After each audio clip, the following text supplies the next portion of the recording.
Hi students, welcome to S&S Publications online classes.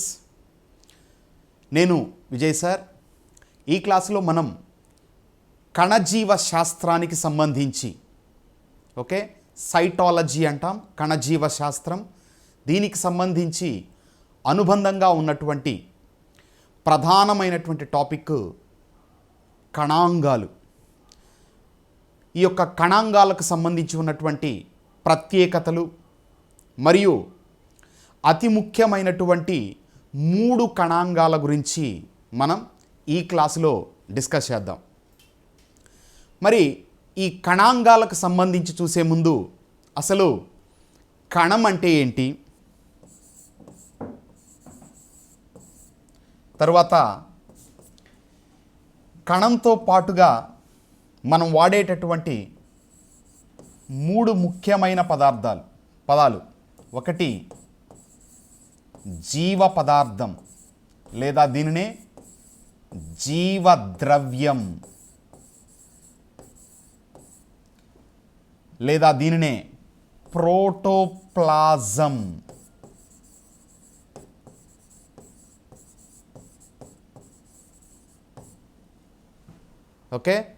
Protoplasm. తర్వాత మనం వాడేటటువంటి మరొక 2 పదాలు ఏంటంటే కణద్రవ్యం లేదా సైటోప్లాజం, కేంద్రక ద్రవ్యం లేదా న్యూక్లియోప్లాజం. సో ఈ 4 పదాలకు సంబంధించి మనం చూస్తే మొట్టమొదటిగా జీవద్రవ్యం లేదా జీవ పదార్థం ప్రోటోప్లాజం అంటాం. ఇక్కడ proto means first, plasm means formed fluid. మరి ఏంటండి ఈ యొక్క ప్రోటోప్లాజం అంటే? మనకు తెలుసు పరమాణువు అనేది రసాయన చర్యలో పాల్గొనేటటువంటి అతి చిన్న భాగం. సో పదార్థము యొక్క అతి చిన్న భాగంగా ఉంటూ రసాయన చర్యలో పాల్గొనేదాన్నే మనము యాటమ్ లేదా పరమాణువు అంటూ ఉంటాం. ఈ పరమాణువులు ఎలక్ట్రాన్లను ఇవ్వడం కానీ ఎలక్ట్రాన్లను తీసుకోవడం ద్వారా కానీ ఏం చేస్తాయి? వివిధ రకాల పరమాణువులతో చర్యలు జరిపి అణువులను తయారు చేస్తాయి. ఓకేనా? సో ఒకటి కంటే ఎక్కువ పరమాణువుల సమూహంతో ఏం తయారవుతుంది? అణువు, మాలిక్యూల్ అనేది తయారవుతుంది. ప్రకృతిలో ఈ అణువులు 2 రకాలుగా మనకు కనబడతాయి. ఒకటి స్థూల అణువులు, 2 సూక్ష్మ అణువులు. ఈ స్థూల మరియు సూక్ష్మ అణువుల కలయిక వలన వీటి మధ్య జరిగినటువంటి రసాయన చర్యల ఫలితంగా, ఫర్ ఎగ్జాంపుల్ స్థూల అణువులకు తీసుకుంటే కార్బోహైడ్రేట్లు, ప్రోటీన్లు, క్రొవ్వుల లాంటి పదార్థాలు. సూక్ష్మ అణువులకు తీసుకుంటే నీరు, oxygen, carbon dioxide, oxides of nitrogen, oxides of sulphur, ammonia, ఇలా రకరకాలైనటువంటి సూక్ష్మ అణువులు రకరకాలైనటువంటి స్థూల అణువుల మధ్య చర్యల ఫలితంగా జీవము కొరకు ప్రాథమికంగా ఒక పదార్థం అనేది తయారైంది. దాన్నే మనమేమంటున్నాం? జీవద్రవ్యం లేదా జీవ పదార్థం లేదా ప్రోటోప్లాజం అని పిలుస్తారు. మరి ఈ ప్రోటోప్లాజము ఒక ప్రత్యేకంగా నిర్దిష్ట ఆకృతిని కలిగినటువంటి కణం లోపలికి ప్రవేశిస్తే దాన్నే మనం ఏమని పిలుస్తాం? కణద్రవ్యం, సైటోప్లాజం అని పిలుస్తారు. ఏంటి సార్, జీవద్రవ్యము లేదా జీవ పదార్థము, సైటోప్లాజం ఒకటే అని చెప్తున్నారా మీరు? ఎస్. ఎక్కడైతే జీవం ఉంటుందో అక్కడ ఖచ్చితంగా ఏముండాలా? ఈ యొక్క జీవ పదార్థం లేదా జీవద్రవ్యం లేదా ప్రోటోప్లాజం అనేది ఉండాలి. So where there is protoplasm there is life, where there is no protoplasm there is no life. మరి ఇలాంటి జీవానికి మూలమైనటువంటి ఫిజికల్ బేసిస్ ఆఫ్ లైఫ్గా చెప్పబడుతున్నటువంటి ఈ యొక్క జీవద్రవ్యం లేదా జీవ పదార్థము కణం లోపలికి ప్రవేశిస్తే అటువంటి దాన్ని ఏమంటున్నాం? కణద్రవ్యం, cytoplasm. Cyto means cell, plasm means fluid. If the same protoplasm enters into the nucleus, కేంద్రకంలోకి అది ప్రవేశిస్తే దాన్ని ఏమంటున్నాం? కేంద్రక ద్రవ్యం, న్యూక్లియోప్లాజం అని పిలుస్తున్నారు. So protoplasm is equal to cytoplasm, that is equal to nucleoplasm అనేటటువంటి విషయాన్ని మీరు ఇక్కడ గుర్తుంచుకోవాలి. ఓకేనా? సో కాబట్టి ఇక్కడ మూడు కూడా ఒకటే, జస్ట్ వాటి యొక్క స్థానాన్ని బట్టి ఏం చేశారు, వాటికి పేర్లు మార్పులు చేయడం అనేది జరిగింది.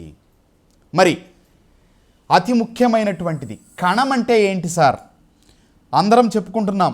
కణము అనగానే మనకు వచ్చేటటువంటి మాట ఏంటి అంటే, కణాన్ని నిర్మాణాత్మక మరియు క్రియాత్మక ప్రమాణం అంటున్నాం. మరి ఇది కణానికి నిర్వచనమా లేదా కణాన్ని ఈ విధంగా మనము పరిగణిస్తున్నామా అనేటటువంటి అంశాన్ని ఇక్కడ అభ్యర్థులు గుర్తుంచుకోవాలి. ఇక్కడ కణాన్ని నిర్మాణాత్మకంగా మరియు క్రియాత్మక ప్రమాణంగా పరిగణిస్తున్నాం. It is considered as the structural and functional unit. But what is the exact definition of a cell? Okay, కణానికి నిర్వచనం ఎలా ఇవ్వాలి అంటే, ప్లాస్మా త్వచముచే చుట్టబడిన, ఓకే, ప్లాస్మా త్వచముచే చుట్టబడిన జీవ పదార్థాన్ని, ప్లాస్మా త్వచముచే చుట్టబడిన, so you should be very clear regarding this. Plasma త్వచముచే చుట్టబడిన, ప్లాస్మా త్వచముచే చుట్టబడిన లేదా ఆవరించబడిన లేదా కప్పివేయబడిన, ఓకే, జీవ పదార్థాన్ని, జీవ పదార్థాన్ని ఏమంటాం? కణం అని పిలుస్తారు. ఓకే, ప్లాస్మా త్వచముచే చుట్టబడిన జీవ పదార్థాన్ని ఏమంటున్నాం? కణం. So the protoplasm enclosed by the plasma membrane. ఇక్కడ మళ్ళీ చూడండి, ప్రోటోప్లాజం అన్నాం, proto first, plasm formed fluid అన్నాం. చూడండి ఇక్కడ ప్లాస్మా త్వచం, ప్లాస్మా మెంబ్రెయిన్. సో ఇక్కడ మీరు రెండు పదాలను కనుక గమనిస్తే you could identify the common relation between these two terms. Plasma membrane, plasma అంటే మొట్టమొదటిగా ఏర్పడినటువంటి ద్రవము చుట్టూ ఏర్పడినటువంటి పొర కాబట్టి దీన్ని ఏమంటున్నాం? Plasma membrane. ఇది కణము యొక్క వెలుపలి పొర. ఓకే, దీనినే మనము కణత్వచం అని పిలుస్తాం. ఓకే, సో ప్లాస్మా త్వచముచే చుట్టబడిన జీవ పదార్థాన్ని మనం ఏమని పిలుస్తున్నాం? కణం అని వ్యవహరిస్తున్నాం. ఓకేనా? సరే, కణమని నిర్వచిస్తున్నాం. గుర్తుంచుకోవాలి, the protoplasm enclosed by plasma membrane is called cell. ఇక్కడ కణాన్ని, కణము సజీవుల యొక్క వివిధ రకాల భాగాలను నిర్మించడంలో, కణము వివిధ రకాల విధులను నిర్వర్తించడంలో కీలక పాత్రను పోషిస్తుంది కాబట్టి దీన్ని ఏంగా పరిగణిస్తున్నాం? నిర్మాణాత్మక మరియు క్రియాత్మక ప్రమాణంగా మనము అభివర్ణించడం జరుగుతుంది.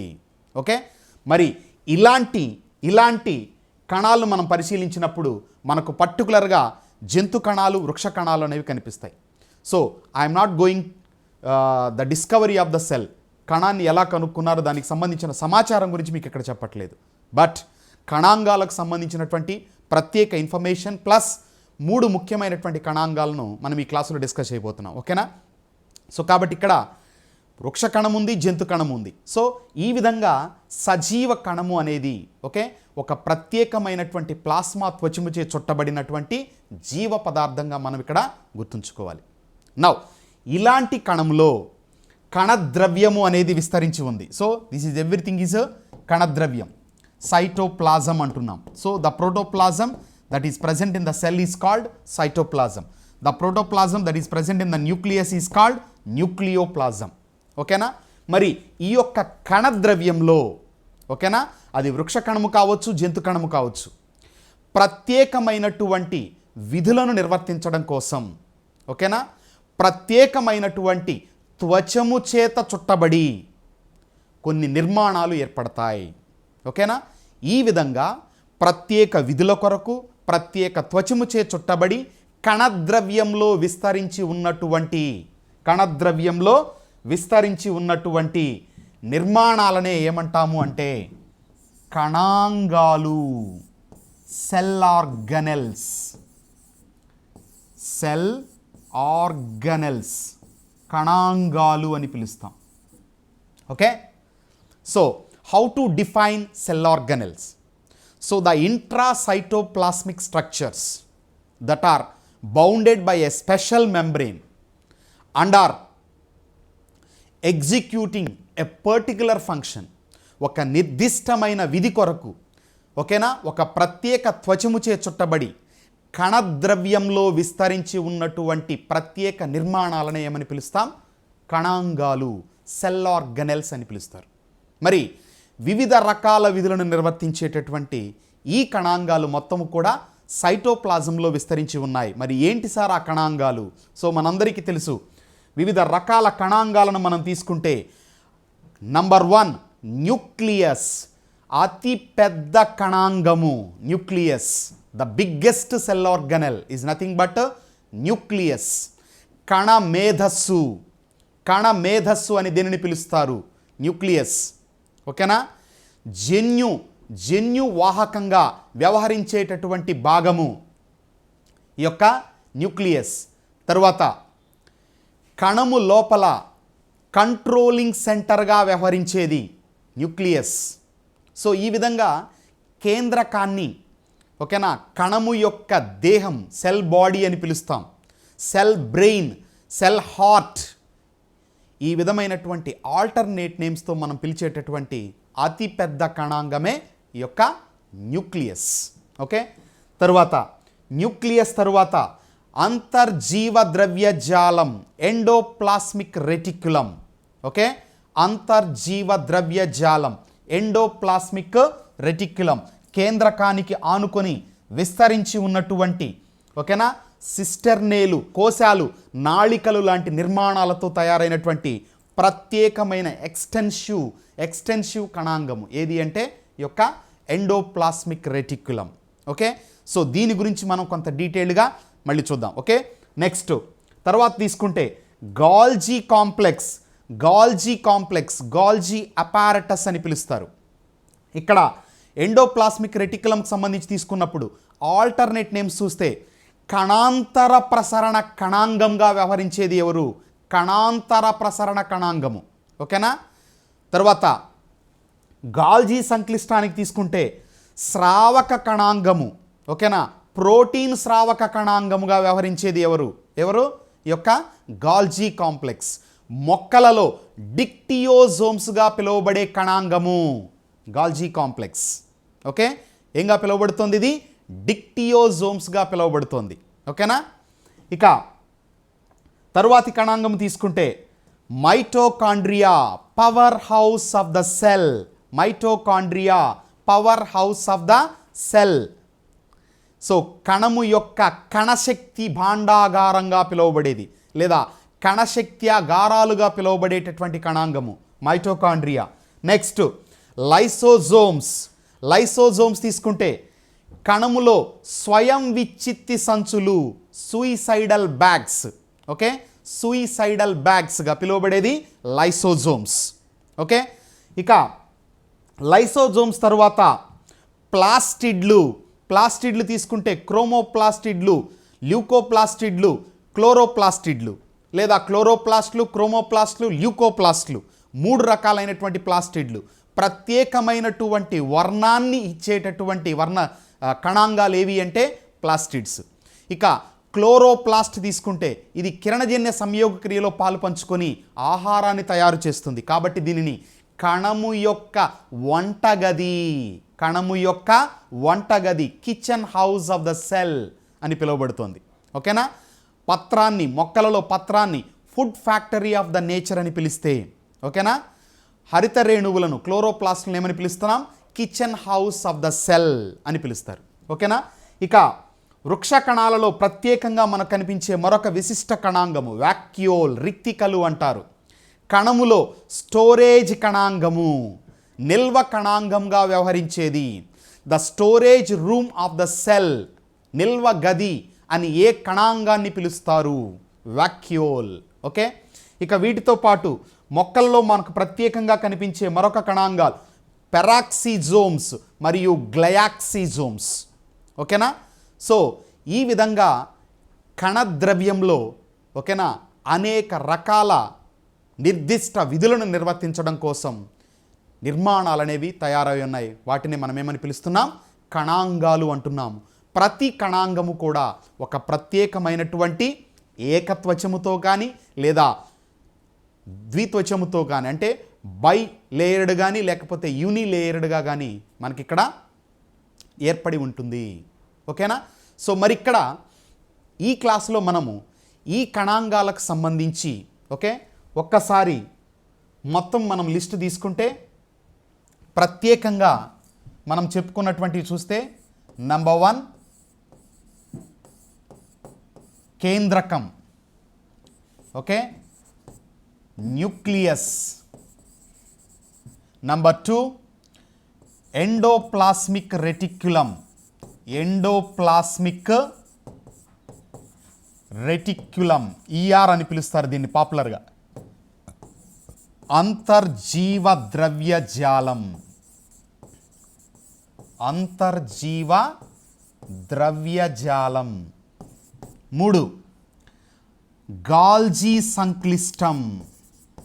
ఓకే, గాల్జీ సంక్లిష్టం, Golgi apparatus or Golgi complex.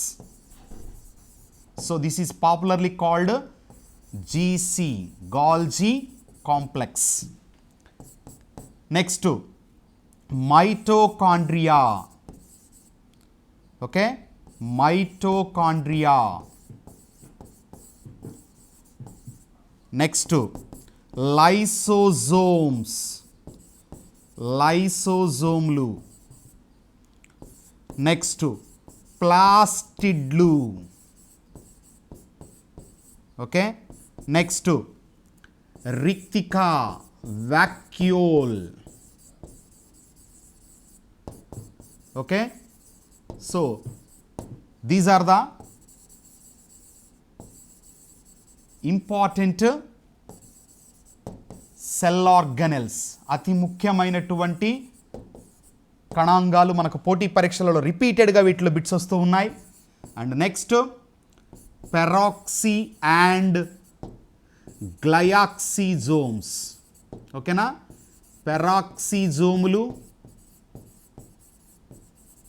మరియు గ్లయాక్సిజోమ్స్. క్లియర్? మరి ఇక్కడ ఉన్నటువంటి యొక్క మొత్తము కణాంగాలను మనం తీసుకున్నప్పుడు కొంత ఇన్డెప్త్ కాన్సెప్ట్ను మనం ఇక్కడ అర్థం చేసుకోగలిగితే మొత్తము కణాంగాలకు సంబంధించి ఓకేనా 2 ప్రధాన సమూహాలుగా మనం వీటిని విభజించవచ్చు. ఏంటి సార్ ఆ సమూహాలు? నంబర్ 1 అంతర త్వచ వ్యవస్థ కణాంగాలు. అంతర త్వచ వ్యవస్థ కణాంగాలు. Okay, endomembrane. Endomembrane system. Endomembrane system. Okay, అంతర త్వచ వ్యవస్థ, endomembrane system, cell organelles. Clear? కణాంగాలు. ఓకే, అంతర త్వచ వ్యవస్థకు సంబంధము లేని అంతర త్వచ వ్యవస్థలోకి రాని కణాంగాలు. వ్యవస్థలోకి రాని కణాంగాలు. మరి ఇక్కడ అసలు ఏంటి సార్ ఈ అంతర త్వచ వ్యవస్థ అంటే ఏంటి? సో కొన్ని కణాంగాలు ఒకదానితో ఒకటి దగ్గర సంబంధాన్ని కలిగి ఉండడం ద్వారా ఒక కణాంగము నుంచి మరొక కణాంగాన్ని తయారు చేసుకుంటూ ఒక కణాంగము యొక్క విధులు మరొక కణాంగముతో అనుసంధానించబడి ఓకేనా కణద్రవ్యంలో తమ యొక్క జీవన క్రియలలో పాలు పంచుకునేటటువంటి ప్రత్యేక కణాంగాలనే అంతరత్వచ వ్యవస్థ కణాంగాలు. Okay, the cell organelles that has got a kind of mutual association, okay, a kind of close relation. అలా ఏర్పడినటువంటి కణాంగాలనే మనం ఏమంటాం, అంతరత్వచ వ్యవస్థ కణాంగాలు అని పిలుస్తారు. మరి ఈ అంతరత్వచ వ్యవస్థ కణాంగాలకు సంబంధించి మనం తీసుకుంటే ప్రధానమైనవి 3. నంబర్ 1 ఎండోప్లాస్మిక్ రెటిక్యులం, అంతర్జీవ ద్రవ్యజాలం. నంబర్ 2 గాల్జీ సంక్లిష్టం, Golgi apparatus or Golgi complex, okay, and then lysosomes, okay, suicidal bags గా పిలువబడేవి, ఆత్మాహుతి సంచులు అంటున్నాం. ఓకే, వీటితో పాటుగా పెరాక్సిజోమ్స్, ఓకేనా, పెరాక్సిజోమ్స్ అనేవి అంతరత్వచ వ్యవస్థ కణాంగాల వ్యవస్థలోకి చేర్చబడ్డాయి.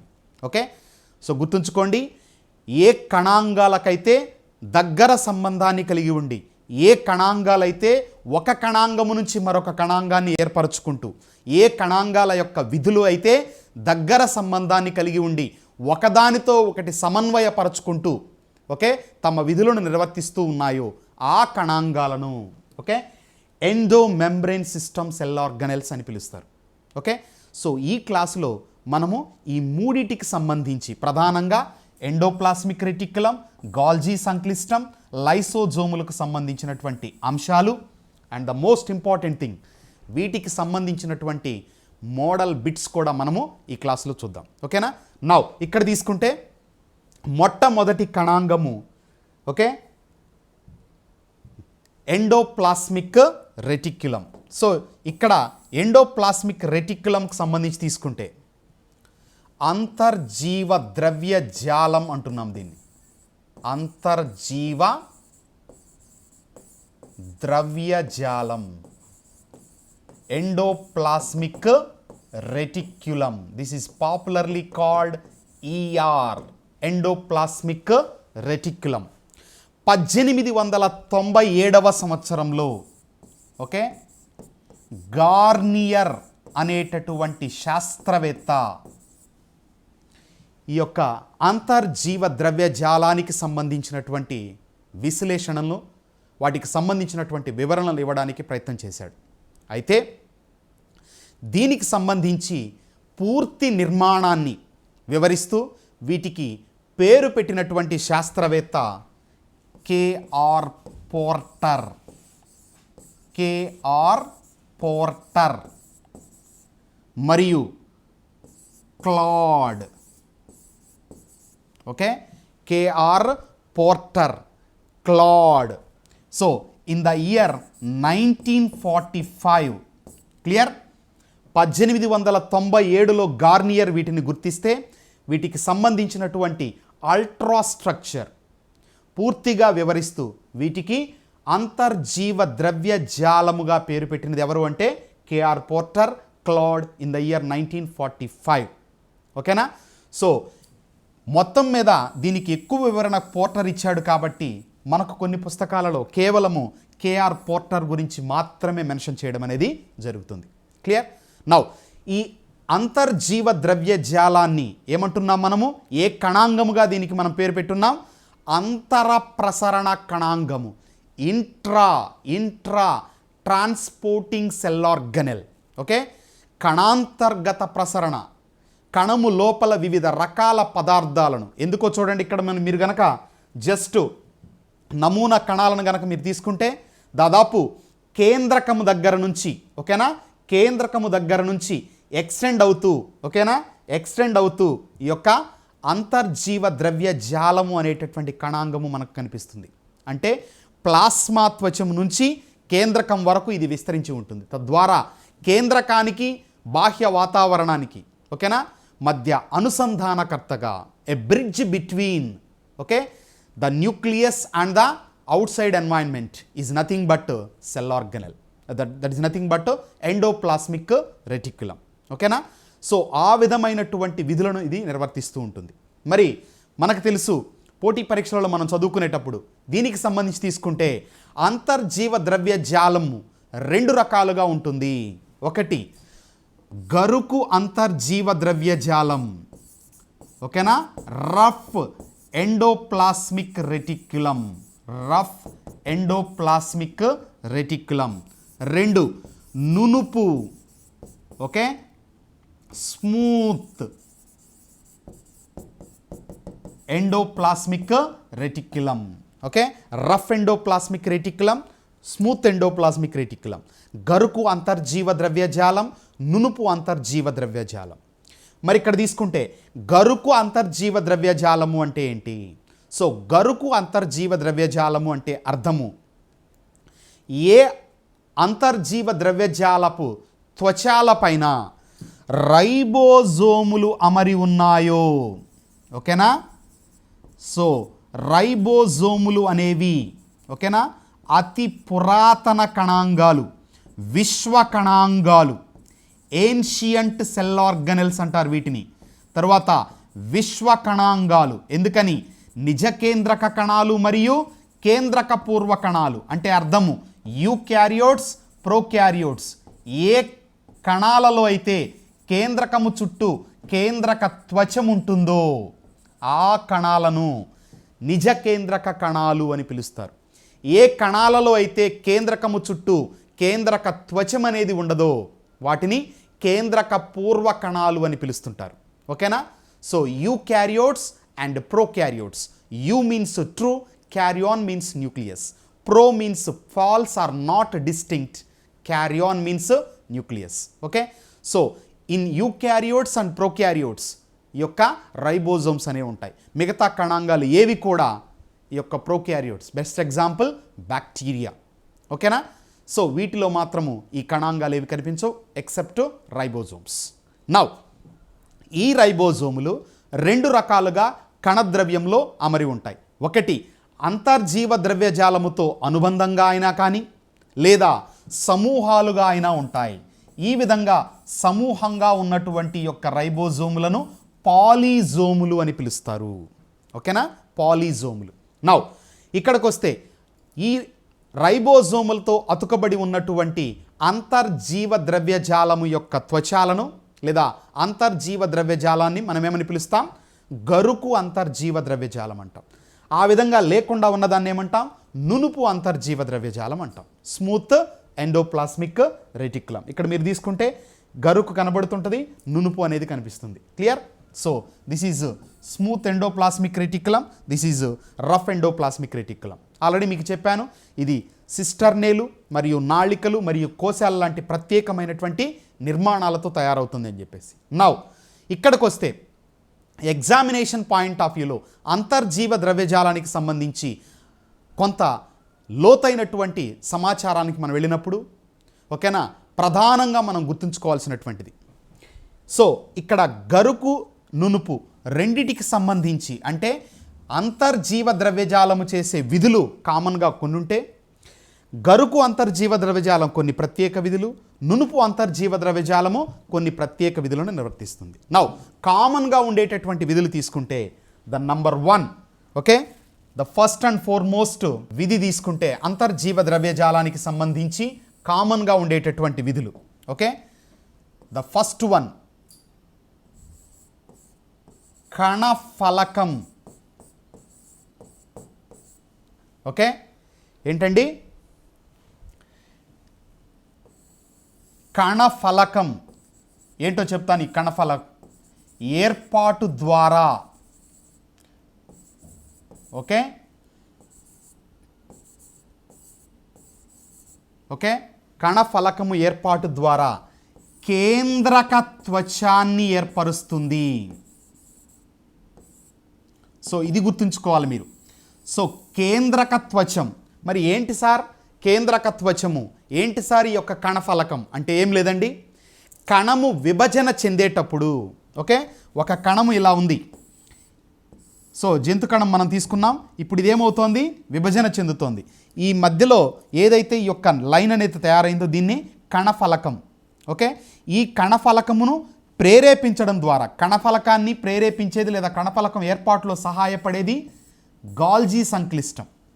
దీనిని ప్రేరేపించుకోవడం ద్వారా కేంద్రకము చుట్టూ, ఓకేనా, నూతనంగా ఏర్పడినటువంటి కణములో కేంద్రకము చుట్టూ కేంద్రక త్వచం న్యూక్లియర్ మెంబ్రేన్ ఏర్పాటులో కీలక పాత్రను పోషించే కణాంగము అంతర్జీవ ద్రవ్యజాలం.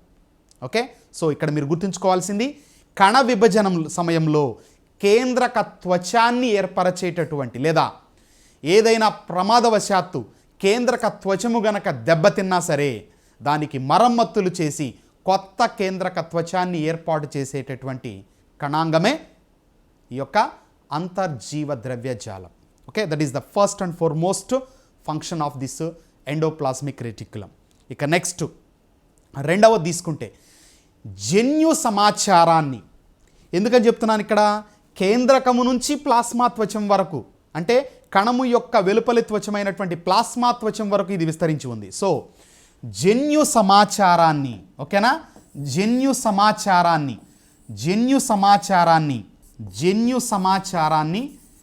కేంద్రకం నుంచి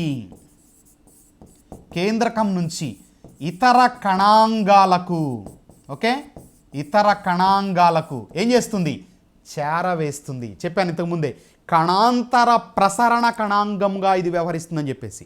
ఓకేనా, సో ఈ విధంగా జన్యు సమాచారాన్ని కేంద్రకం నుంచి ఎక్కడికి, వివిధ రకాల కణాంగాలకు సమాచారాన్ని అందిస్తుంది. ఎస్, నువ్వు ఈ పని చేయాలా, నువ్వు ఇలా చేయాలా, నీకు ఇది, ఇట్లా రకరకాలైనటువంటి సంకేతాలు, రకరకాలైనటువంటి సూచనలు ఏవైతే కేంద్రకం ఇస్తుందో వాటినన్నిటిని కూడా వివిధ కణాంగాలకు అందజేసేటటువంటి కణాంగమే అంతర్జీవ ద్రవ్యజాలం. ఓకే, ఇక నెక్స్ట్ మూడవ ముఖ్యమైనటువంటి విధి తీసుకుంటే ఇది గ్లైకోజన్. ఏంటండి ఈ యొక్క గ్లైకోజన్? పోటీ పరీక్షలలో దీనికి సంబంధించి తీసుకుంటే which is often called as animal starch. ఓకేనా, యానిమల్ స్టార్చ్, జంతువులలో పిండి పదార్థం అని దేనిని పిలుస్తారు అంటాడు, గ్లైకోజన్. మరి ఏంటి గ్లైకోజన్? మన శరీరంలో అధికంగా ఉన్నటువంటి గ్లూకోజ్, ఇన్సులిన్ అనేటటువంటి హార్మోన్ సహాయంతో, ఓకేనా, ఒక ప్రత్యేకమైనటువంటి పదార్థముగా మార్చబడి నిల్వ చేయబడుతుంది. ఆ విధంగా జంతువుల శరీరంలో నిల్వ ఆహార పదార్థాన్నే మనం ఏమని పిలుస్తాం, గ్లైకోజన్. ఇది కాలేయంలో ఉంటుంది. ఓకేనా, సో కాలేయంలో నిల్వ ఉండేటటువంటి ఈ ప్రత్యేకమైనటువంటి పదార్థాన్ని, నిల్వ ఆహార పదార్థాన్ని ఏమని పిలుస్తాం, గ్లైకోజన్ అని పిలుస్తారు. ఓకే, సో మన దేశంలో ఉన్నటువంటి సనాతన సాంప్రదాయాలను అనుసరించి ఎక్కువగా మనం ఒక్క పొద్దులు ఉండడం కానీ ఉపవాసాలు చేస్తూ ఉంటాం. ఆ సమయంలో, ఓకేనా, సరైనటువంటి సమయంలో ఆహారము తీసుకున్నప్పుడు కానీ, ఓకే, ఈ గ్లైకోజన్ ఏమవుతుందంటే గ్లూకోజ్గా మార్చబడి మనకు శక్తిని అందిస్తుంది. గుర్తుంచుకోండి, గ్లైకోజన్ యొక్క పరిమాణము చిన్నపిల్లలలో చాలా చాలా తక్కువగా ఉంటుంది కాబట్టి వాళ్ళు ఆకలిని తట్టుకోలేరు. Clear? So glycogen is the reserve food in animals. అందుకని దీన్ని ఏమంటున్నాం, యానిమల్ స్టార్చ్. మొక్కలలో నిల్వ ఆహార పదార్థము స్టార్చ్, పిండి పదార్థం. ఇది జంతువులలోది కాబట్టి దీన్ని ఏమంటున్నారు, యానిమల్ స్టార్చ్ అని పిలుస్తున్నారు. క్లియర్? ఇక నెక్స్ట్, సో ఈ యొక్క గ్లైకోజను నిల్వ చేయడంలో, ఓకే, ఈ గ్లైకోజన్ను నిల్వ ఉంచుకోవడంలో కీలక పాత్రను పోషిస్తుంది ఎవరు, ఈ యొక్క అంతర్జీవ ద్రవ్యజాలం. ఇక నెక్స్ట్, ప్రాథమిక లైసోజోములను ఏర్పాటు చేస్తుంది. ఏం చేస్తుందండి, ప్రాథమిక లైసోజోమ్స్, ద ప్రైమరీ లైసోజోమ్స్. లైసోజోమ్స్కి వచ్చినప్పుడు మనకి ఇది అర్థమవుతుంది. ప్రైమరీ లైసోజోమ్స్ ఉంటాయి, సెకండరీ లైసోజోమ్స్ ఉంటాయి, టెర్షరీ లైసోజోమ్స్ ఉంటాయి. ఓకేనా, ప్రాథమిక, ద్వితీయ, తృతీయ లైసోజోములు. సో ఈ యొక్క లైసోజోముల యొక్క ఏర్పాటు మీకు ఆల్రెడీ ముందే చెప్పాను, అంతరత్వచ వ్యవస్థ కణాంగము అంటేనే అర్థం అది. ఓకే, సో ఒకదానితో ఒకటి సమన్వయపరచుకుంటూ ఒక కణాంగము మరొక కణాంగాన్ని ఏర్పరిచే సామర్థ్యాన్ని కలిగి ఉండేటటువంటి లక్షణం. సో ఈ విధంగా ప్రాథమిక లైసోజోముల యొక్క ఏర్పాటులో అంతర్జీవ ద్రవ్యజాలము పాల్పంచుకుంటుంది. ఓకే, ఇది ప్రత్యేకంగా అంతర్జీవ ద్రవ్యజాలానికి సంబంధించి కామన్గా ఉండేటటువంటి అంశాలు. మరి గరుకు అంతర్జీవ ద్రవ్యజాలానికి వస్తే, okay, very very important bit గుర్తుంచుకోవాలి. గరుకు అంతర్జీవ ద్రవ్యజాలానికి వచ్చినప్పుడు మీరు ప్రధానంగా గుర్తుంచుకోవాల్సిన బిట్ ఏంటి అంటే, ఇది గరుకు అంతర్జీవ ద్రవ్యజాలం రైబోజోములను కలిగి ఉండడం ద్వారా ప్రత్యేకమైనటువంటి ప్రోటీన్లను తయారు చేస్తూ, ఎందుకంటే మనం పుస్తకాల్లో చూసినప్పుడు గరుకు అంతర్జీవ ద్రవ్యజాలము ప్రోటీన్ల తయారీలో పాలు పంచుకుంటుంది అనే వాక్యాన్ని చదివి ఉంటాం. ఓకేనా? ఇప్పుడు దీనికి అదనపు సమాచారాన్ని నేను యాడ్ చేస్తున్నా. చూడండి, ప్రోటీన్ల తయారీలో పాలు పంచుకుంటూ, ఎందుకంటే రైబోజోముల యొక్క ప్రధాన విధి ప్రోటీన్లు తయారు చేసుకోవడం, కాబట్టి వీటిని ప్రోటీను కర్మాగారాలు అని పిలుస్తారు. ఓకే, మరి ఆ రైబోజోములను కలిగి ఉండి ప్రోటీన్లను తయారు చేసుకుంటూ కణ బాహ్య ఎంజైముల తయారీలో, కణ బాహ్య ఎంజైములు ఏంటండి? కణ బాహ్య ఎంజైములు అంటే కణము వెలుపలకు వచ్చి వివిధ రకాల ఆహార పదార్థాలను జీర్ణము చేసే సామర్థ్యం ఉన్నటువంటి ఎంజైములు, లేదా వివిధ రకాల జీవక్రియలలో పాలు పంచుకునే సామర్థ్యం ఉన్నటువంటి ఎంజైములు, వాటినే కణ బాహ్య ఎక్స్ట్రా సెల్యులార్ ఎంజైమ్స్ అంటారు. ఓకే, సో ఉదాహరణకు క్లోమ గ్రంథి నుంచి విడుదలయ్యేటటువంటి క్లోమ రసంలో ప్రత్యేకంగా మనకు trypsin, okay, chymotrypsin, lipase, pancreatic amylase ఇలాంటి కొన్ని ఎంజైములు మనకి ఇక్కడ కనిపిస్తాయి.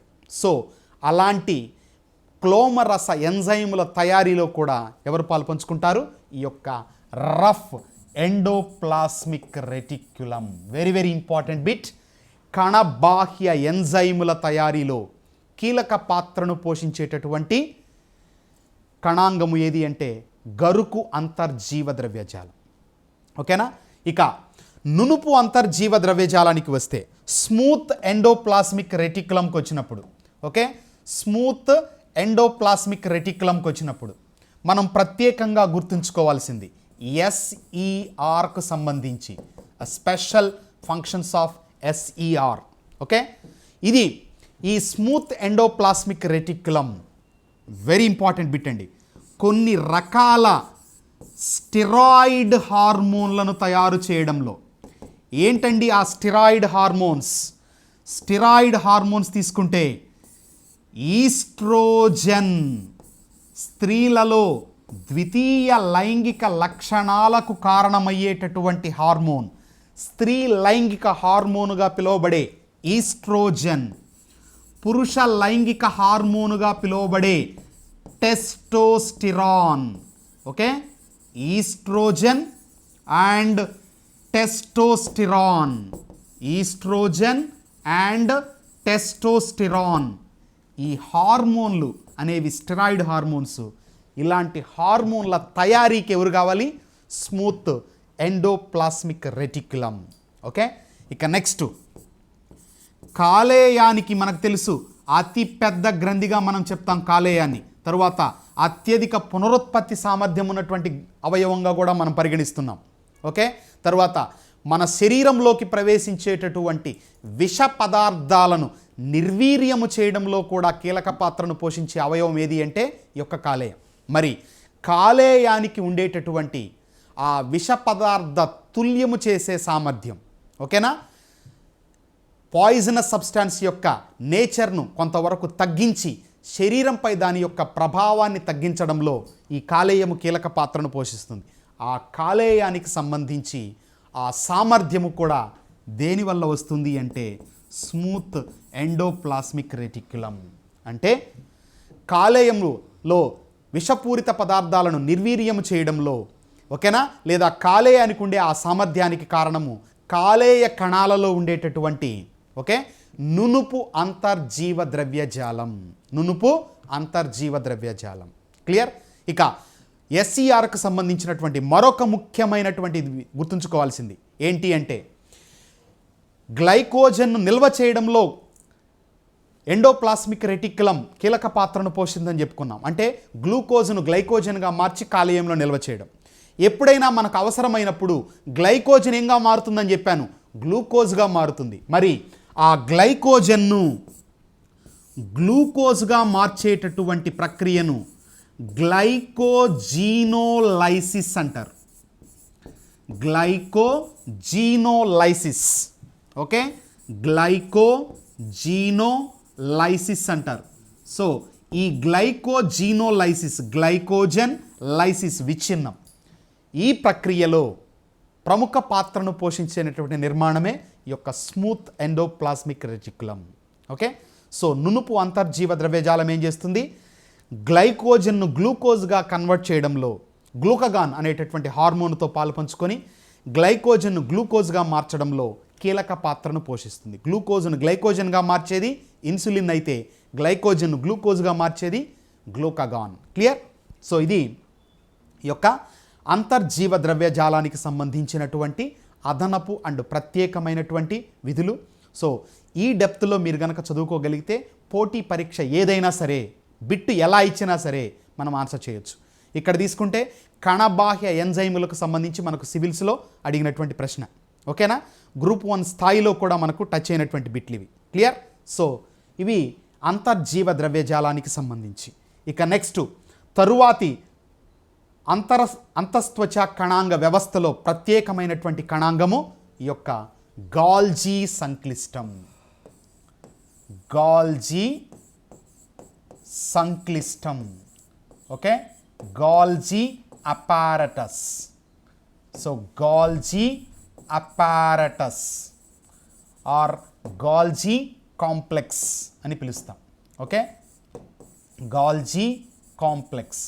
ఆల్రెడీ చెప్పాను, ప్రోటీను స్రావక కణాంగం అనే దేనిని పిలుస్తారు? గాల్జీ సంక్లిష్టాన్ని. మరి ఈ గాల్జీ సంక్లిష్టానికి సంబంధించి తీసుకున్నప్పుడు ఓకే 1896లో జార్జ్ అనేటటువంటి శాస్త్రవేత్త వీటికి సంబంధించినటువంటి విశ్లేషణ చేశాడు. అయితే పూర్తి స్థాయి యొక్క నిర్మాణాన్ని, దానికి సంబంధించినటువంటి అంతర్గత విధులను వివరిస్తూ ఓకేనా వాటి గురించి ఎక్కువ విశ్లేషణ చేసినటువంటి శాస్త్రవేత్త క్యామెల్లో గాల్జీ. సో క్యామెల్లో గాల్జీ 1898వ సంవత్సరంలో వీటికి సంబంధించినటువంటి పూర్తి సమాచారాన్ని అందించాడు. కాబట్టే ఈ యొక్క గాల్జీ అపారటస్ను ఆయన పేరు మీదనే ఏమని పిలుస్తున్నాం? గాల్జీ సంక్లిష్టంగా పేరు పెట్టడం జరిగింది. ఓకే, సో కాబట్టి the credit goes to Camillo Golgi, but first identify చేసింది మాత్రం జార్జ్. ఓకే, నౌ మరి ఈ యొక్క గాల్జీ సంక్లిష్టము కూడా దాదాపు అంతర్జీవ ద్రవ్యజాలాన్ని పోలి ఉండి సిస్టర్నేలు, కోశాలు, నాళికలు. ఓకేనా? సో సిస్టర్నేలు, సో ఈ విధంగా ఉన్నాయి చూడండి. ఇవి సిస్టర్నేలు, నాళికలు, కోశాల లాంటి ప్రత్యేకమైనటువంటి త్వచ నిర్మిత నిర్మాణాలతో ఈ యొక్క గాల్జీ అపారటస్ సంక్లిష్టం, గాల్జీ కాంప్లెక్స్ అనేది తయారవుతుంది. మరి ఈ గాల్జీ సంక్లిష్టానికి సంబంధించి ప్రత్యేకంగా ఉండేటటువంటి విధులు ఓకే ఇన్ డెప్త్ కాన్సెప్ట్స్ మనం తీసుకుంటే the first and foremost thing, ఈ యొక్క గాల్జీ సంక్లిష్టము ఓకే ప్రాథమిక లైసోజోముల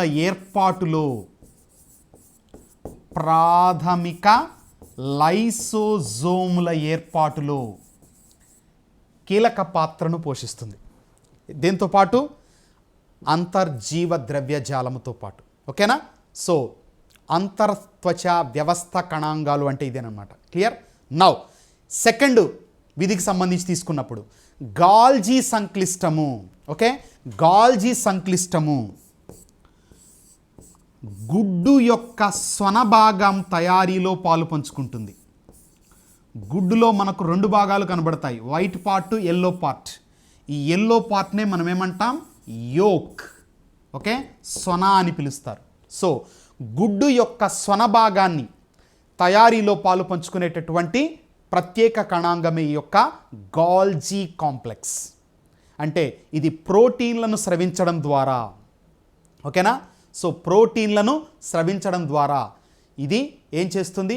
ప్రత్యేకంగా కొన్ని అదనపు విధులను నిర్వర్తిస్తూ ఓకే కణానికి తన యొక్క సహాయ సహకారాలు అందిస్తుంది. అటువంటి వాటిలో గుడ్డు యొక్క స్వన, గుర్తుంచుకోండి, గుడ్డు యొక్క స్వనను తయారు చేసే ప్రక్రియను vitellogenesis, very very important bit to remember. Okay, vitellogenesis. ఏంటండి విటెల్లోజెనిసిస్ అంటే? సో ఇక్కడ అభ్యర్థులు ప్రధానంగా కాన్సన్ట్రేట్ చేయండి, ఎందుకంటే మామూలుగా ఉన్నటువంటి స్థాయిలో ఉన్న ప్రశ్నలు దాదాపు అన్ని రకాల పోటీ పరీక్షల్లో ఇచ్చేస్తున్నారు. Power house of the cell అని, ప్రోటీన్ స్రావక కణాంగము అని, ఓకేనా, కేంద్రకం నుంచి ప్లాస్మాత్వం వరకు విస్తరించి ఉన్నటువంటిది, లేదా రఫ్ ఎండోప్లాస్మిక్ రెటికులం తీసుకుంటే ప్రోటీన్లను తయారు చేస్తుందని, స్మూత్ ఎండోప్లాస్మిక్ రెటికులం తీసుకుంటే లిపిడ్ల సంశ్లేషణలో పాల్పంచుకుంటుందని, ఇలా రకరకాలుగా ప్రాథమికంగా ఉన్నటువంటి బిట్లన్నీ కూడా పోటీ పరీక్షలలో ఇవ్వడం జరిగింది. సో వీటికి సంబంధించి ముందుకు వెళితే మనకు పోలీస్ రిక్రూట్మెంట్ బోర్డు వారు నిర్వహించే ఎస్ఐ పోలీస్ కానిస్టేబుల్కి సంబంధించి కానీ, ఓకేనా, గ్రూప్ 1 గ్రూప్ 2 కానీ, ఇతరత్ర పోటీ పరీక్షలలో కానీ, దీనికి సంబంధించి ముందు రాబోయేటటువంటి పరీక్షలలో ఖచ్చితంగా అదనపు సమాచారం పైన ప్రశ్నలు అనేవి అడగడం జరుగుతుంది. కాబట్టే పూర్తిగా ఇక్కడ మీరు కాన్సన్ట్రేట్ చేయడానికి ప్రయత్నం చేయండి. ఓకే, సో గుడ్డు యొక్క సొన భాగాన్ని విటెల్లోజెనిసిస్ అంటారు. సో గుడ్డు యొక్క సొనను తయారు చేయడంలో ఏ కణాంగము పాలు పంచుకుంటుంది అంటే గాల్జీ కాంప్లెక్స్. క్లియర్? ఇక next very important bit to remember, శుక్రకణం. ఏంటండి శుక్రకణము అంటే? పురుష సంయోగ బీజ కణాన్ని శుక్రకణం, స్పర్మ్ అని పిలుస్తాం. ఈ యొక్క స్పర్మ్లో యాక్రోజోమ్ అనే ఒక ప్రత్యేక నిర్మాణం ఉంటుంది. ఎవరి యాక్రోజోమ్? ఏంటి దీని యొక్క పని? శుక్రకణాన్ని మనం పరిశీలిస్తే, ఓకే, శుక్రకణాన్ని మనం గనక చూస్తే ఈ విధంగా శుక్రకణము యొక్క ప్రాథమిక నిర్మాణం అనేది ఉంటుంది. సో తల భాగము, మధ్య భాగము, తోక భాగం. ఈ మధ్య భాగంలో మైటోకాండ్రియా ఉండి శక్తిని ఉత్పత్తి చేస్తూ ఉంటే తల భాగంలో కేంద్రకం ఉంటుంది. ఈ తల భాగానికి ఆనుకొని ఒక ప్రత్యేకమైన నిర్మాణం కనబడుతుంది. దానినే యాక్రోజోమ్ అని పిలుస్తారు. ఈ యొక్క యాక్రోజోమ్, ఓకేనా, యాక్రోజోమ్ తయారీలో లేదా యాక్రోజోమ్ అనేది గాల్జీ సంక్లిష్టము యొక్క రూపాంతరంగా మనం ఇక్కడ గుర్తుంచుకోవాలి. ఓకే, సో ఫలదీకరణలో శుక్రకణానికి సహాయపడేటటువంటి acrosome is the modified Golgi complex, లేదా గాల్జీ కాంప్లెక్స్ నుంచి ఈ యొక్క యాక్రోజోమ్ అనేటటువంటి నిర్మాణం ఏర్పడి ఫలదీకరణలో సహాయపడుతుంది. క్లియర్? సో ఇవి ఈ యొక్క గాల్జీ కాంప్లెక్స్కు సంబంధించినటువంటి ప్రధానమైనటువంటి విధులు. క్లియర్?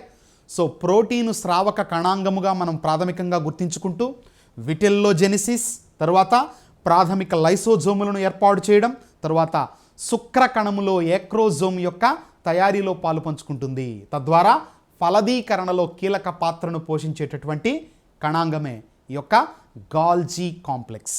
ఓకేనా? ఇక another important function is it's a packing membrane.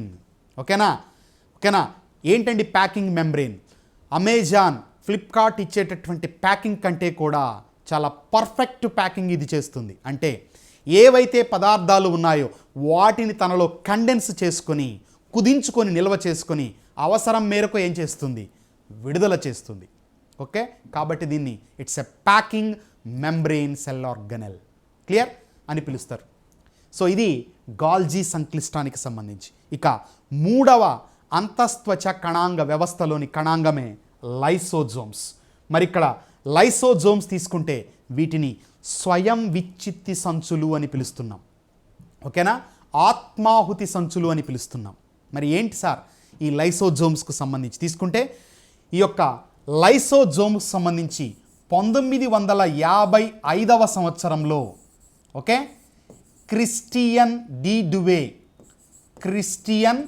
D డువే అనేటటువంటి శాస్త్రవేత్త లైసోజోములను గుర్తించి, క్రిస్టియన్ డి డువే లేదా దువే అని కూడా అంటారు. ఓకే, సో క్రిస్టియన్ డి డువే అనేటటువంటి శాస్త్రవేత్త వీటికి సంబంధించినటువంటి ఐడెంటిఫికేషన్ చేయడం కానీ వీటి గురించి వివరించడం కానీ చేశారు.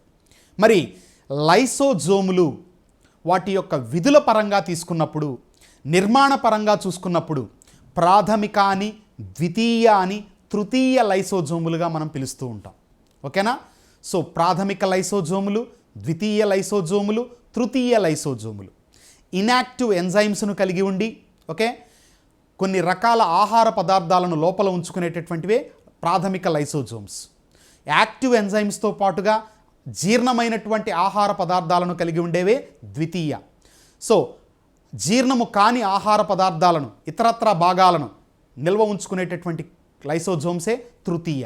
మనం జస్ట్ ప్రాథమికంగా మనం చెప్పుకుంటే ఈ విధంగా మనం వాటిని మూడింటిని డివైడ్ చేయొచ్చు. మరి ఇక్కడ లైసోజోమ్స్కు సంబంధించినటువంటి ప్రధాన విధులను మనం పరిశీలిస్తున్నాం కాబట్టి ఓకే.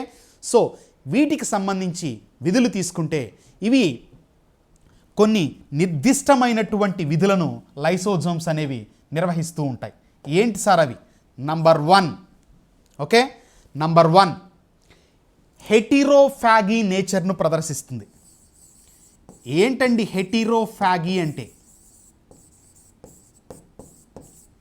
సో హెటిరోఫాగీ మీన్స్ వివిధ రకాల ఓకే వివిధ రకాల పదార్థాలను విచ్ఛిన్నము చేయడంలో కీలక పాత్రను పోషిస్తుంది. దానినే మనం ఏమంటాము? హెటిరోఫాగీ. ఫాగస్ అంటే తినడం. ఇక్కడ తినడము అంటే అర్థము ఈ లైసోజోములు అనేవి కార్బోహైడ్రేట్లను, ప్రోటీన్లను, క్రొవ్వులను విచ్ఛిన్నము చేసేటటువంటి ఎంజైములను కలిగి ఉంటాయి. ఓకే. సో కార్బోహైడ్రేట్లను జీర్ణము చేసే అమైలేజ్, ప్రోటీన్లను జీర్ణము చేసే ప్రోటీయేజెస్, క్రొవ్వులను జీర్ణము చేసే లైపేజ్ లాంటి ఎంజైములను కలిగి ఉండి పదార్థాలను విచ్ఛిన్నము చేయడంలో కీలక పాత్రను పోషిస్తాయి. కాబట్టే హెటిరోఫాగీ అంటున్నాం. ఇక 2 ఆటోఫాగీ.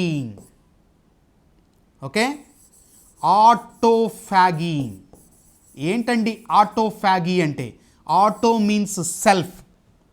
అంటే ఏవైనా కణాంగాలు దెబ్బతిని కణము లోపల ఇబ్బందిగా ఉన్నప్పటికీ ఓకేనా, తర్వాత ఏవైనా కణాంగాల యొక్క భాగాలు దెబ్బతిని కణము లోపల సంచరిస్తూ ఉన్నప్పటికీ కానీ, సో ఇలాంటివి ఏవైనా కానీ, తర్వాత తనకు సంబంధించినటువంటి భాగాలు ఏవైనా దెబ్బతిన్నా కానీ వాటన్నిటిని కూడా ఏం చేస్తుంది? జీర్ణము చేయడంలో కీలక పాత్రను పోషిస్తుంది. That is called autophagy. Okay. Heterophagy, autophagy. Auto means self, hetero means different. Clear? ఇక 3వది మనము పోటీ పరీక్షలలో ఎక్కువగా చెప్పుకునేది, that is called autolysis. Okay. ఏంటండి autolysis? Auto means self, lysis means విచ్ఛిన్నం, స్వయం విచ్ఛిన్నం. ఏంటి స్వయం విచ్ఛిన్నం?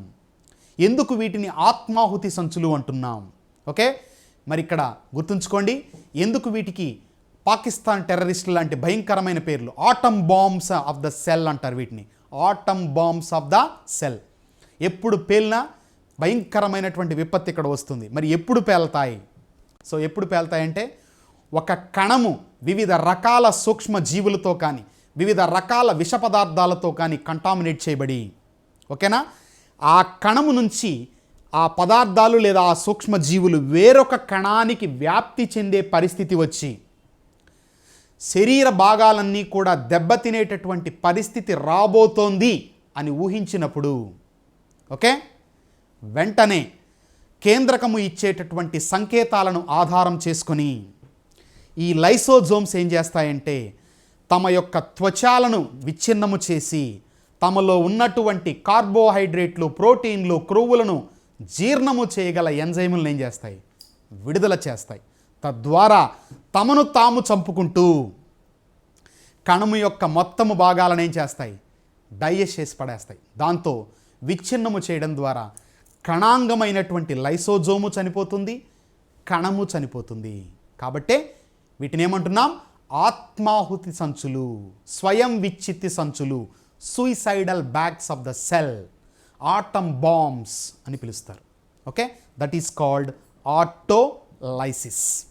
ఇక ఈ హెటిరోఫాగీ, ఆటోలైసిస్ ఓకేనా, తర్వాత ఆటోఫాగీ స్వభావంతో పాటుగా ఈ లైసోజోమ్స్కు మరొక ప్రత్యేకమైనటువంటి అదనపు విధులను కూడా నిర్వర్తిస్తాయి.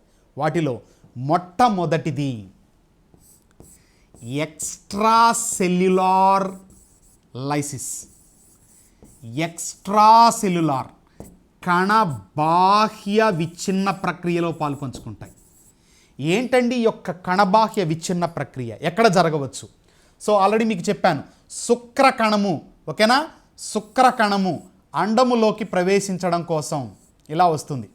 ఓకే, ఫలదీకరణ జరపడం కోసం వచ్చి దీనికి అంటుకొని ఇలా ఉంటుంది. ఇప్పుడు ఇందులో ఉన్నటువంటి యాక్రోజోమ్ దేని యొక్క రూపాంతరం అని చెప్పుకున్నాం, గాల్జీ సంక్లిష్టం. ఓకే, ఈ యొక్క గాల్జీ సంక్లిష్టము యొక్క రూపాంతరంగా లేదా దాని నుంచి ఏర్పడినటువంటి యాక్రోజోమ్ ఏం చేస్తుందంటే ఒక ప్రత్యేకమైనటువంటి ఎంజైమును తయారు చేస్తుంది. ఓకే, ఆ ప్రత్యేకమైనటువంటి ఎంజైమును ఏమని పిలుస్తామంటే హైలురోనిడేజ్.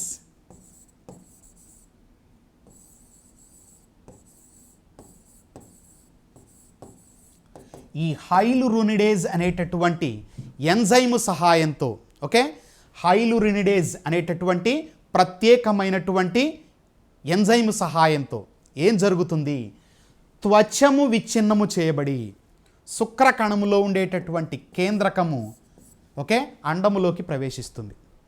అలా ఈ యొక్క యాక్రోజోము ఈ అండము చుట్టూ ఉన్నటువంటి త్వచాన్ని విచ్ఛిన్నము చేయడంలో ఎవరు పాలు పంచుకుంటారు?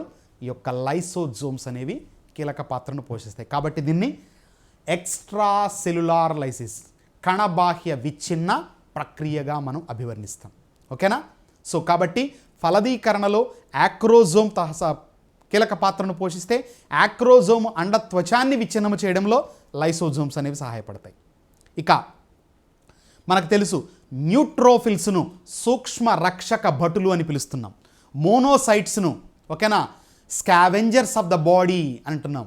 ద బిగ్గెస్ట్ డబ్ల్యూబీసీ, అతిపెద్ద తెల్ల రక్త కణాలు. మరి ఈ సూక్ష్మ రక్షక భటులుగా తెల్ల రక్త కణాలు పనిచేయడంలో కానీ, అంటే న్యూట్రోఫిల్స్ పనిచేయడంలో కానీ, ఓకేనా, స్కావెంజర్స్ ఆఫ్ ద బాడీగా, పారిశుద్ధ్య కార్మికులుగా మోనోసైట్స్ వ్యవహరించడంలో సహాయపడేటటువంటి కణాంగాలే ఈ యొక్క లైసోజోమ్స్. తద్వారా సూక్ష్మ జీవుల సంక్రమణను ఏం చేస్తాయి? ఇవి అడ్డుకుంటాయి. So lysosomes are involved in defence mechanisms, okay, by supporting the neutrophils and monocytes. Okay, so మోనోసైట్స్లకు మరియు న్యూట్రోఫిల్స్కు తమ వంతు సహాయాన్ని అందిస్తూ సూక్ష్మ జీవుల సంక్రమణను, ఎందుకంటే తమ దగ్గర ఉన్నటువంటి ఎంజైముల సహాయంతో ఏ సూక్ష్మ జీవి లోపలికి వచ్చినా సరే వాటిని విచ్ఛిన్నము చేసేటటువంటి సామర్థ్యాన్ని ఈ యొక్క లైసోజోములు ఉత్పత్తి చేసే ఎంజైములు కలిగి ఉన్నాయి. తద్వారా ఇది సూక్ష్మ జీవులను అడ్డుకోవడంలో కీలక పాత్రను పోషిస్తుంది. ఓకే, అది గుర్తుంచుకోవాలి. ఇక నెక్స్ట్ డిఎన్ఏ ఉత్పరివర్తన ప్రక్రియలు. ఏంటండి డిఎన్ఏ ఉత్పరివర్తనము అంటే? ఓకే, సో డిఎన్ఏ ఉత్పరివర్తనము అంటే అర్థం ఏంటి? డిఎన్ఏ ఉత్పరివర్తనం, ఉత్పరివర్తనము అంటే అర్థము the sudden change in the genes. Okay, ఉత్పరివర్తనం the sudden change in the genes. Okay, ఉత్పరివర్తనం, మ్యూటేషన్ అంటారు దీన్ని ఇంగ్లీష్లో. ఈ యొక్క ఉత్పరివర్తనానికి సంబంధించి తీసుకున్నప్పుడు డిఎన్ఏలో ఉత్పరివర్తనాలను కలిగించడం ద్వారా, ఓకే, లుకేమియా లాంటి క్యాన్సర్ వ్యాధులలో కూడా ఈ యొక్క లైసోజోమ్స్ కీలక పాత్రను పోషిస్తాయి. ఓకేనా? సో ఒకవేళ ఇక్కడ గుర్తుంచుకోండి, క్యాన్సర్ అంటే అర్థము కణ విభజనపై నియంత్రణ కోల్పోయినప్పుడు, ఓకేనా, అది ట్యూమర్స్, కణుతులు ఏర్పడడానికి దారితీస్తుంది. ఆ కణుతులు గనక ఒక చోట నుంచి మరొక చోటకి వ్యాప్తి చెందుతూ శరీరం అంతా విస్తరించి మనకు ఇబ్బంది కలిగిస్తే వాటినే మ్యాలిగ్నెంట్ ట్యూమర్స్ అని పిలుస్తారు. ఈ మ్యాలిగ్నెంట్ ట్యూమర్స్ క్యాన్సర్కు దారితీస్తాయి. ఓకే, లేదా దానినే మ్యాలిగ్నెన్సీ లేదా క్యాన్సర్ అని పిలుస్తారు. మరి ఈ యొక్క డిఎన్ఏ ఉత్పరివర్తనాలను, ఓకే, పాలు పంచుకుంటూ లుకేమియా లాంటి బ్లడ్ క్యాన్సర్ వ్యాధులలో ఈ యొక్క లైసోజోమ్స్ అనేవి కీలక పాత్రను పోషిస్తాయి. బట్ నార్మల్గా ఉన్నప్పుడు ఇది జరగదు. ఒకవేళ ఏదైనా సంక్రమణ జరిగి ఇబ్బందికర పరిస్థితులు తలెత్తినప్పుడు తమ యొక్క ఫంక్షన్ రివర్స్ చేసుకునేటటువంటి పరిస్థితి కూడా మనకు లైసోజోమ్స్ నుంచి కనబడుతుంది. ఓకే, ఇక తరువాత లైసోజోమ్స్కు సంబంధించినటువంటి మరొక ముఖ్యమైనటువంటి విధి విత్తనాలు మొలకెత్తడంలో, మొక్కలలో విత్తనాలు మొలకెత్తడంలో కీలక పాత్రను పోషిస్తాయి. తరువాత కణ విభజనను ప్రేరేపిస్తాయి. ఎలా సార్? కణ విభజనకు వీటికి ఏంటి సార్ సంబంధం? ఏం లేదండి, ఏవైతే పదార్థాలు ఉన్నాయో, ఏవైతే కణము లోపల వ్యర్థంగా పడి ఉన్నాయో వీటన్నిటినీ విచ్ఛిన్నం చేసేయడం ద్వారా ఓకే కొత్త పదార్థాలు, సూక్ష్మ నిర్మాణాలను తయారు చేసుకుంటూ కొత్త కణము యొక్క ఏర్పాటును ఏం చేస్తుంది? ప్రేరేపిస్తుంది. మనకు తెలుసు ఎర్ర రక్త కణాల జీవితకాలం 120 రోజులు అనుకున్నాం. అంటే ప్రతిరోజు వందల వేల కొలది ఎర్ర రక్త కణాలు ఏమవుతున్నాయి? చనిపోతున్నాయి. మరి వీటి స్థానంలో కొత్త కణాలు ఏర్పడాలి అంటే మన శరీరంలో ఆ కణాల ఏర్పాటుకు సంబంధించినటువంటి రా మెటీరియల్స్ అనేవి కావాలి. ఆ రా మెటీరియల్స్ను లైసోజోమ్స్ విచ్ఛిన్న ప్రక్రియ ద్వారా ఏర్పరిచి అందిస్తూ ఉండి తర్వాత ఏవైతే కణాలు మనకు నిర్దిష్టంగా డెఫిషియెంట్స్ అనిపిస్తున్నాయో ఆ ప్రక్రియను ప్రేరేపించడం ద్వారా ఓకే కణ విభజనను లేదా సెల్ డివిజన్ను ఈ యొక్క లైసోజోమ్స్ అనేవి ప్రోత్సహిస్తాయి. ఓకే సో విత్తనం మొలకెత్తడం కానీ కణ విభజనను ప్రేరేపించడం కానీ ప్రత్యేకంగా అదనంగా లైసోజోమ్స్ అనేవి నిర్వహిస్తాయి. Okay so this is about అంతర్త్వచ వ్యవస్థ కణాంగాలు. సో గాల్జీ సంక్లిష్టము, ఎండోప్లాస్మిక్ రెటిక్యులం అండ్ లైసోజోమ్స్. మరి ఈ కణాంగాలకు సంబంధించి మనం ఏదైతే చర్చించుకున్నామో వీటికి సంబంధించి కొన్ని బిట్స్ను మనం చూస్తే ఓకే చూద్దాం. ఫస్ట్ బిట్, ఈ క్రింది వాక్యాలను పరిగణించుము అన్నాడు. ఓకే ఈ క్రింది వాక్యాలను పరిగణించుము. Consider the following statements. శుక్రకణము యొక్క ఎక్రోజోమ్ ఏర్పాటులో గాల్జీ సంక్లిష్టము పాలు పంచుకుంటుంది. Golgi apparatus is involved in the formation of acrosome of sperm. Statement B, కాలేయానికి ఉండే విష పదార్థ నిర్వీర్య స్వభావము అంతర్జీవ ద్రవ్యజాలం వలన సాధ్యపడును. Okay the detoxification ability of liver is due to endoplasmic reticulum. Okay ఇక మూడవ స్టేట్మెంట్, మృదులాస్థి ఎముకను అస్థి ఎముకగా మార్చడంలో లైసోజోములు సహాయపడును. Very very important to remember ఇది. ఇక పై వానిలో సరి అయినవి అన్నాడు. Which of the above are true అన్నాడు. సో ఇక్కడ మనం తీసుకుంటే ఈ యొక్క లైసోజోమ్స్ ఏం చేస్తున్నాయి? మృదులాస్థి ఎముకను అస్థి ఎముకగా, మనం పుట్టినటువంటి లేదా చిన్నపిల్లల్లో ఎముకల సంఖ్య ఎంత అంటే 300 పైబడి లేదా 300 దాకా మనం చెప్పుకుంటున్నాం. కానీ ప్రౌఢ మానవులలో ఎముకలు ఎంత అంటే 206 అంటున్నాం. మరి చూడండి ఇక్కడ 206 ఎక్కడ, 300 ఎక్కడ అంటే ప్రాథమికంగా ఎముకలన్నీ కూడా మృదులాస్థితో తయారవుతాయి, కార్టిలేజ్తో. ఆ కార్టిలేజ్తో నిర్మితమైనటువంటి ఎముకలు తర్వాత ఏంగా మారుతాయి? బోన్, అస్థిగా మారుతాయి అన్నమాట. తద్వారా దృఢత్వాన్ని సంతరించుకుంటాయి. మరి కార్టిలేజ్ను బోనుగా మార్చడంలో, కార్టిలేజ్ను విచ్ఛిన్నము చేయడం ద్వారా దాని స్థానంలో బోన్స్ను ఏర్పరచడంలో ఈ యొక్క లైసోజోమ్స్ కీలక పాత్రను పోషిస్తాయి. ఓకే సో కాబట్టి ఇక్కడ ఇచ్చినటువంటి సి స్టేట్మెంటు కరెక్ట్. ఇక బి స్టేట్మెంట్ తీసుకుంటే కాలేయానికి ఉండేటటువంటి విష పదార్థ నిర్వీర్య స్వభావము ఎవరి వల్ల వస్తుంది? మనం అంతర్జీవ ద్రవ్యజాలం తీసుకున్నప్పుడు చూసుకున్నాం. ఏంటి అక్కడ స్మూత్ ఎండోప్లాస్మిక్ రెటిక్యులానికి ఆ స్వభావం ఉందని చెప్పుకున్నాం. మరి ఇక్కడ ఇచ్చినటువంటి దాంట్లో చూడండి, కాలేయానికి ఉండే విష పదార్థ నిర్వీర్య స్వభావం అంతర్జీవ ద్రవ్యజాలం వలన సాధ్యపడుతుంది అన్నాడు. మరి కరెక్టేనా? ఎస్. ఇక శుక్రకణము ఏర్పాటులో ఓకే గాల్జీ సంక్లిష్టము పాలు పంచుకుంటుంది అన్నాడు. ఎస్. కాబట్టి ఇక్కడ ఏ, బి, సి 3 కూడా సరి అయినటువంటి ప్రతిపాదనలు. మరి ఇక్కడ ఆప్షన్స్ చూడండి. ఆప్షన్ ఏ, మొదటి ఆప్షన్ తీసుకుంటే ఏసీ, బీసీ, సిబిఏ, బీసీఏ. ఇక్కడ చూడండి అభ్యర్థులందరూ కూడా ప్రస్తుతం పరీక్షా విధానంలో వచ్చినటువంటి మార్పులలో భాగంగా ఆప్షన్స్ను ఈ విధంగా ఇస్తున్నారు. ఏబీసీ అనొచ్చు కదా, సిబిఏ ఇక్కడ చూడండి, బీసీఏ, ఏబీసీ అనొచ్చు కదా, ఇక్కడ కూడా బీసీఏ, ఇక్కడ చూడండి బీసీ, అక్కడ చూడండి ఏసీ. అంటే ఒక అస్పష్టతను క్రియేట్ చేయడం ద్వారా ఓకే మీ యొక్క అటెన్షన్ను ఇక్కడ పరీక్షించబోతూ ఉన్నారు.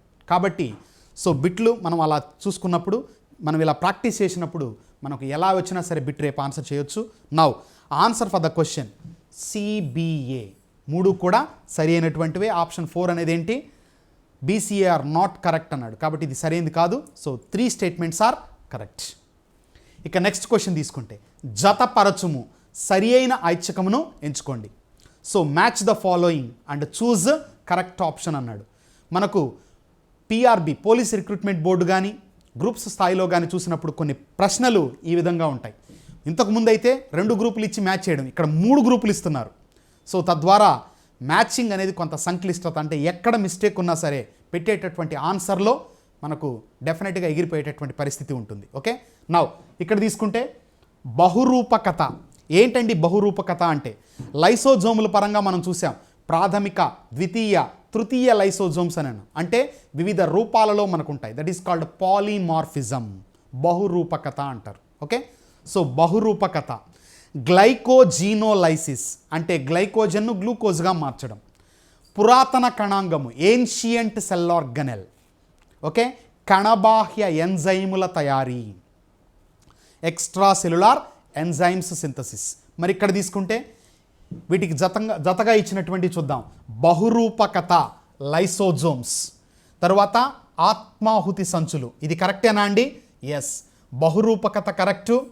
ఓకేనా, బహురూపకత కరెక్టు. లైసోజోమ్స్ అనేవి బహురూపకతను ప్రదర్శిస్తాయి, ప్లస్ ఆత్మాహుతి సంచులుగా వ్యవహరిస్తాయి. కాబట్టి రైట్. గ్లైకోజీనోలైసిస్, గ్లైకోజన్ను గ్లూకోజ్గా మార్చడంలో, సో గ్లైకోజన్ను గ్లూకోజ్గా మార్చడంలో ఎవరు కీలక పాత్రను పోషిస్తున్నారు? మనం చూసాం ఆల్రెడీ. ఏ కణాంగము పాల్పంచుకుంటుందండి?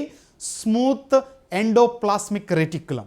Okay, smooth endoplasmic reticulum. So నునుపు అంతర్జీవ ద్రవ్యజాలం, ఇది ప్రాథమికంగా లిపిడ్ల సంశ్లేషణలో పాలు పంచుకుంటుంది. కాబట్టి బి కూడా సరి అయినదే. ఇక నెక్స్ట్ పురాతన కణాంగము, మైటోకాండ్రియా ఇచ్చాడు. మరి సరైందా అండి? పురాతన కణాంగం ఏంటి? రైబోజోములు, ఏన్షియంట్ సెల్ ఆర్గనెల్ రైబోజోమ్. కానీ ఇక్కడ ఏమి ఇచ్చారు? మైటోకాండ్రియా. బట్ పురాతన కణాంగం యొక్క విధి పరంగా తీసుకున్నప్పుడు ప్రోటీన్ల సంశ్లేషణ కరెక్ట్, బట్ మైటోకాండ్రియా అన్నాడు కాబట్టి C is not at all a considerable pair అన్నమాట. ఇక నెక్స్ట్ కణబాహ్య ఎంజైముల తయారీ. కణబాహ్య ఎంజైముల తయారీలో ఎవరు పాలు పంచుకుంటారు?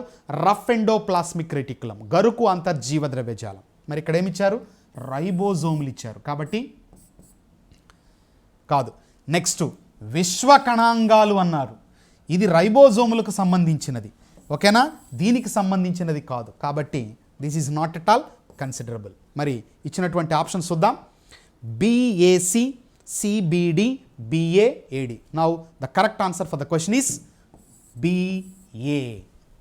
Okay, so BA is the right answer. Clear? So బిట్లు అనేవి ఈ స్థాయిలో మీరు వర్కౌట్ చేసినప్పుడే ప్రశ్నాపత్రంలో ఎలా ఇచ్చినా సరే మనం ఆన్సర్ చేయడానికి అవకాశం అనేది ఉంటుంది. క్లియర్? నెక్స్ట్ వ్యాధి నిరోధకతను పెంపొందించు కణాంగము అన్నాడు.